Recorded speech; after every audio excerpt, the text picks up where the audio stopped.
Nhìn chú kia đi vào nước à. Cười đi. Quá rồi.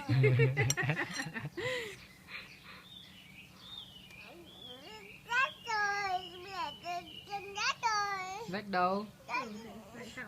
Đồ áo xịn này, áo mới này. Ôi Việt này chú là đi vào nước à? Ông đi vào nước à? Đi vào nước rồi. Rách rồi, bố lên. Mẹ rách rồi.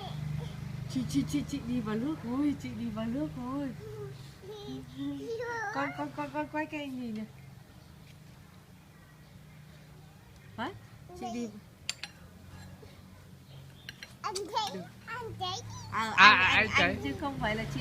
Chị.